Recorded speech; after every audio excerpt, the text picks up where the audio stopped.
2, 1, go!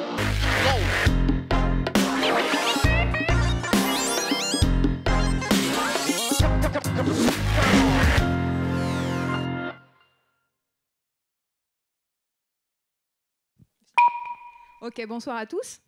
Alors, tout d'abord, histoire de me prendre le premier bid intégral du concours, y a-t-il des sportifs dans la salle?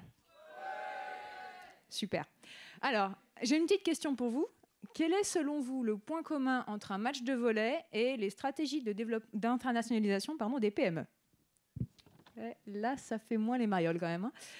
J'avoue. Eh ben, je vous rassure, a priori, il n'y en a aucun.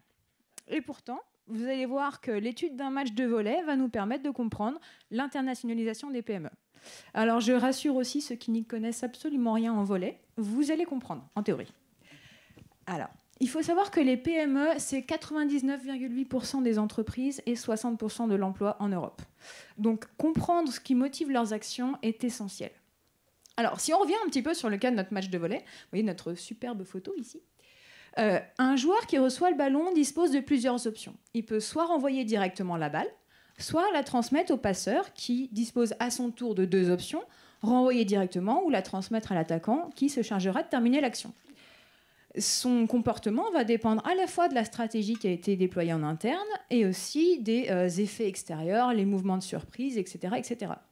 Eh bien, figurez-vous que les PME suivent exactement la même logique. Une PME qui se développe à l'international a plusieurs options. Elle peut soit exporter, soit passer par un intermédiaire, soit créer une filiale, soit, c'est relativement nouveau, réexporter depuis une filiale. On appelle ça une stratégie tête de pont. Tout comme pour le joueur de volley, son comportement va dépendre à la fois des ressources et des compétences qu'elle a en interne, mais aussi des effets liés à l'environnement et aux individus qui sont à l'extérieur de l'entreprise.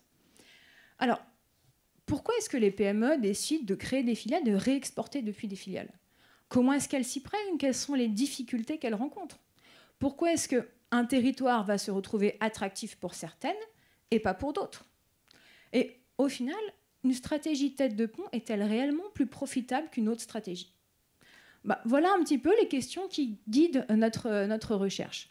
L'objectif de nos travaux, c'est d'essayer d'aider les entreprises dans leur développement international.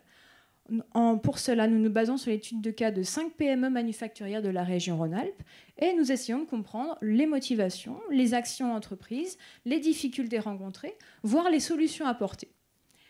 En faisant ça, nous souhaitons aider les PME dans leur démarche d'internationalisation, mettre en avant leur savoir-faire, leur expertise et, on l'espère, peut-être valoriser un petit peu plus le savoir-faire français à l'étranger.